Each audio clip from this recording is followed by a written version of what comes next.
You're listening to the Our Erie podcast with Davona Pacley, Marty Nwachukwu, and Lydia Laythe.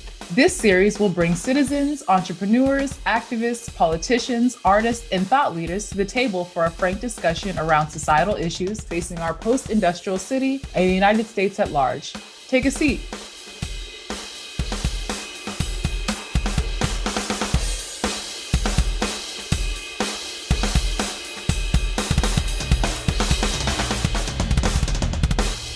All right. So here we are with Kristy Gnibus, the famous or infamous, depending on what side of the coin you fall on. So Kristy, we are so excited to have you. Thank you so much for agreeing to talk to us. We're over the moon. You're the first group I've really talked to since the election. So yes, I'm excited too, but I have to get back in the groove of doing it because I've been pretty silent for a few days. Yeah. No worries. We'll ease into it for sure. Yeah.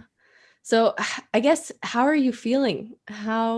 What have the last few days been like for you? There's not really a great way to describe it. I think my body is in shock, and maybe that's why I got sick, physically sick. But going from 100 miles an hour every day from the moment you wake up to the moment you go to bed, and then waking up and being like, now what? It's really just incredibly shocking.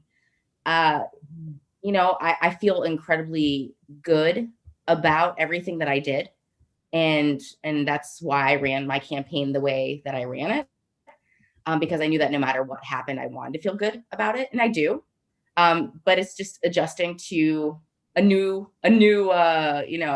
way of living. I've been campaigning for almost a year and a half.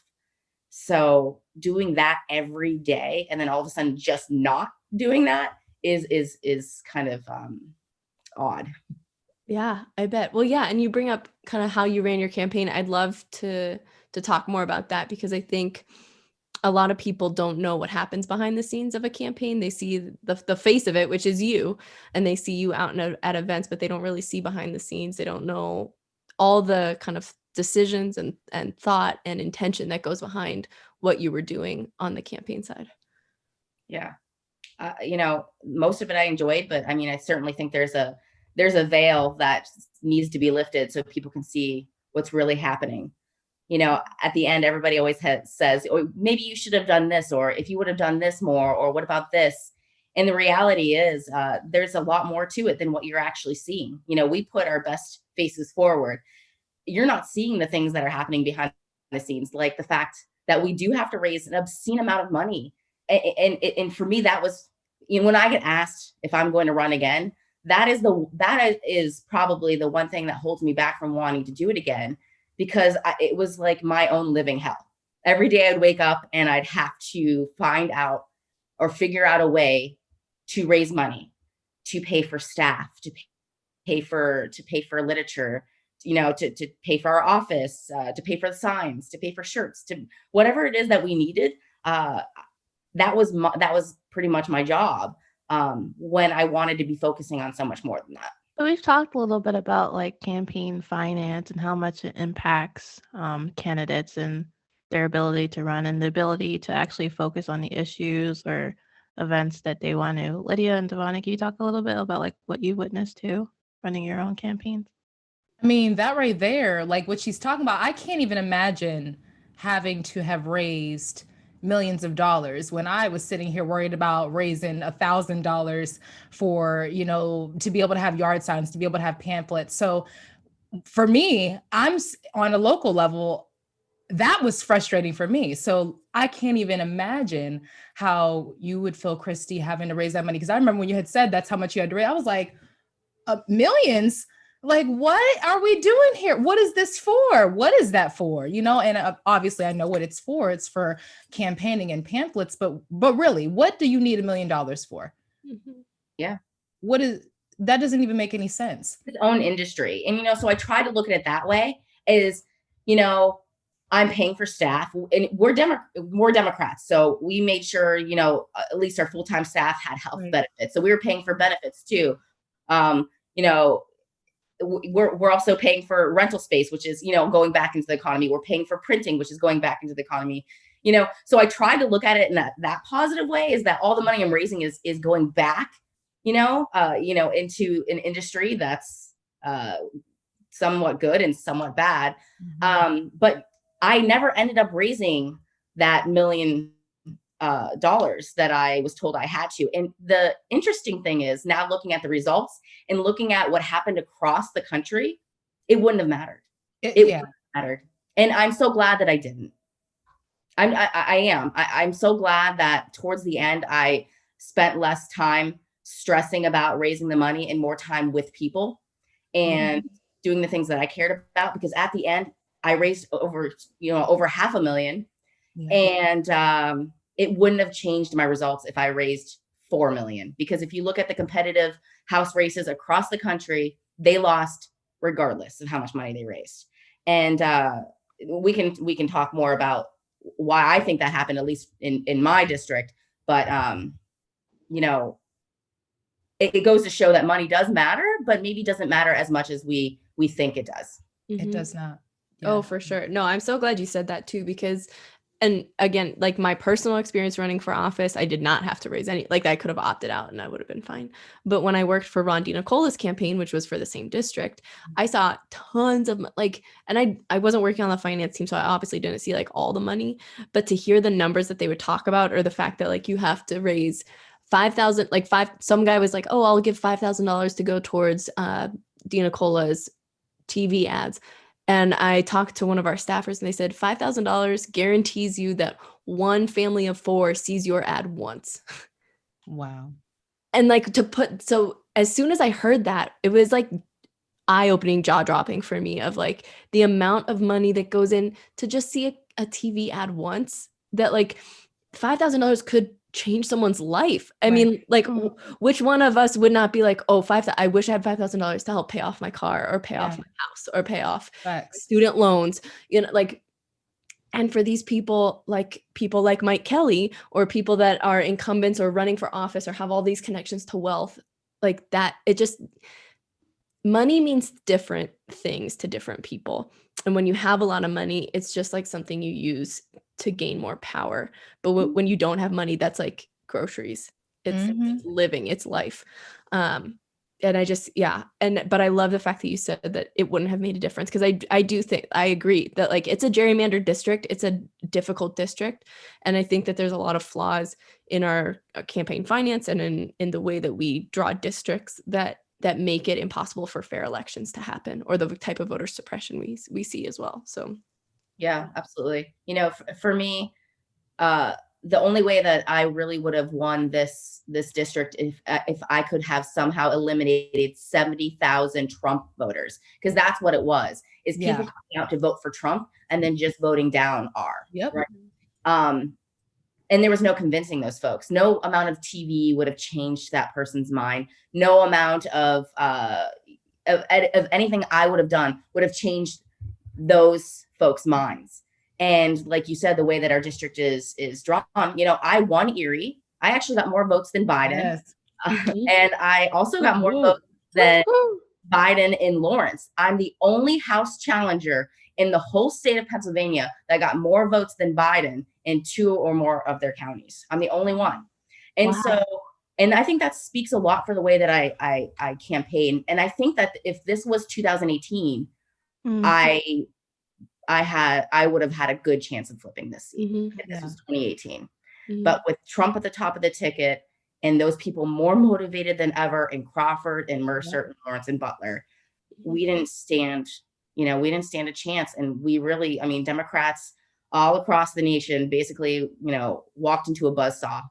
And we lost some seats too that we won in 18. Some good seats, some good people. We lost. I was surprised to find out that we lost our state treasurer. We lost the state auditor. Yeah, we lost some really important people. Yeah. Nina would have been fantastic. I can't believe Torsella. Treasurer. If you follow Twitter, he has one of the funniest Twitter handles out there at the state level. Really good guy. We lost some really great people, and people were really focused on, say, Pennsylvania 10 with Eugene DePasquale. he also lost, and he raised millions of dollars. And that's why, and he also did not get more votes than Biden in any of the counties, so that's what solidified it for me. And I think this was incredibly eye-opening. And I, at the end of the day, again, I'm glad that I didn't end up raising all of that, millions of dollars, because like you said, Lydia, I grew up fairly poor. I was on food stamps, heating assistance. I mean, to know that $600,000 is gone, you know what I mean? Is crushing to think what that could do for people, what that could have paid off for folks, how many grocery bills that could have paid for people. That's tough. And I think a lot of people are battling that, especially with the Georgia races coming up. People are dumping money in there. And I agree, I agree that people need to help out with that because of the way campaign finances are. But people are battling, like, should we donate to these candidates or should we donate to a food pantry? Should we, you know what I mean? Like, I wish I had the answer. I do think that investing in candidates, good candidates, has a better long-term effect, than just a one-time donation to a charity. I really do think that. But it's tough for people, especially if you're not a traditional donor. So for me, running a grassroots campaign, and here in Western Pennsylvania, people here in Western Pennsylvania are not traditional donors. Me asking my friends for money, they're like, why would you ask us? I'm just like, $5, come on. And they're just like, we don't do that around here. We don't ask people for money. I'm like, trust me, this is like, I'm dying inside asking you. Yes, I understand that. I don't like asking for money either. I actually gave your campaign $5 a month, but I always felt like this is not enough. This is not going to make the difference. It does, though. But that's the thing. If we can convince people to let go of that whole, like, who has money is power, and start realizing that we have power. For example, if I had all the Democrats in Erie County just donated $10, I would have had plenty of money, more money than I raised. You know what I mean? So it's actually more people donating smaller amounts means more than I think, getting those handful of people that can just stroke $1,000 checks. Now, is it important to have that every now and then? Yeah, it is. But we can do so much more if more of us were more engaged in that way. And I think we could show them that we have the power, that us individuals, the working class folks that are scraping that $5 out of the bottom of our purses or our bags, we're the powerful people. We can change the world. And I'm hoping that after this last election, I'm really hoping that we start seeing more of that. I think we will. I just looked it up, and it's about approximately $14 billion across the country that was spent on elections in 2020. $14 billion. So much. And then you think who that actually goes to too, because like, yes, it gets reinvested in like our local economies maybe, but it also like doesn't go to like directly to the people that need it most. Like I'd think about like who runs the TV ads and who gets that money that actually like, do they need that extra $10,000? And who was encouraging you to like raise that much? Because I know as an organizer, I have heard like if a candidate's going to run, they need to raise, I think for state senate, I was told $100,000. And that was like because statewide, that's what was being said. Who was telling you like you had to raise $1 million? The DTrip. The DTrip mostly was who would tell me what I needed to raise. And on top of that, Emily's list. And so, what is, do you have to explain what is that? Because some people may not know what that is. Yes. Okay. So DTrip is basically the Democratic, convention for Congress. Okay. So the DTrip is all the people that corral for the Democrats for Congress. So currently Sherry Bustos is the chair of that. And I think she's not going to again, but their job is they can recruit. They don't always, they can recruit candidates. They provide training. They, will give you guidance for how much money. They'll help you find staff. Like if I was like, hey, I have nobody for finance, can you give me? And they'll send resumes. And then they have like a regional person who's kind of in charge of you and like say several other candidates in your area that are kind of your go-to person. And then the other organization is Emily's List, which is, a pro-choice organization that is supposedly to lift up female voices that are pro-choice. They never ended up endorsing me. I'm under the understanding they never endorsed me because I didn't raise enough money. So Wow. I have some heavy feelings about that because I didn't want any money from that organization. I wanted their recognition that they supported me as a pro-choice woman. Mm-hmm. And because I couldn't raise the money that they told me I needed to raise, I was not worthy of that endorsement. And that was really disheartening for me to recognize that group didn't care so much about, supporting women like me running, as much as they support making sure that they pick people that win. Mm-hmm. And I could have raised a lot more money too with their endorsement, because a lot of people that I called, they were like, "Are you endorsed by Emily's List?" Because they don't know, and I'm like, "No, why not?" And I'm like, and other than throwing them under the bus, which isn't a good look either. Like, what do you say? I'm still trying to raise the amounts, the benchmark that they're trying to get me to get to. That was really, really tough because I'm very pro-choice. I found out I had ovarian cancer at a Planned Parenthood. They knew my story. They knew that I would use my story to support the platform of being pro-choice. But it still just wasn't enough. And that story is not unique. There are women that are elected who share that same sentiment about these organizations. Emily's List being one of them. DTrip also didn't do any huge investments. They did share a poll with me.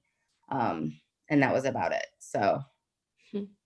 Well, these are the organizations we also hear about and like people champion as being leaders, but like it's interesting to hear you say like they didn't really give you the support that I would expect that they would have. Well, and I think that that's a good reminder too, because I've had people a few years ago reach out to me and they asked like, okay, who should I donate to? Should I donate to the DCCC, or should I donate directly to campaigns, or should I donate to these like, third party organizations that also support, like where should they be giving their money? And prior to hearing your story, Kristy, I had told people like donate directly to the candidate because that goes directly to them. Like if you support one person, make sure it goes directly to them, because if you donate it somewhere else, they might redirect those funds to someone else that you don't have as much say, but if you give it to that person, that goes directly to them, to their funds, to their campaign, especially if it's a small campaign. But I guess, Kristy, like, I guess I want to get your input of like, where should people, if they have money to donate, if they want to make a difference, where do you see that happening? You've been listening to the Our Erie podcast, the voice of reason in the fog of post-industrial America. Next week, our guest will be artist Ceasar Westbrook. If you would like to continue the conversation, visit our Facebook page at facebook.com/Our Erie Series.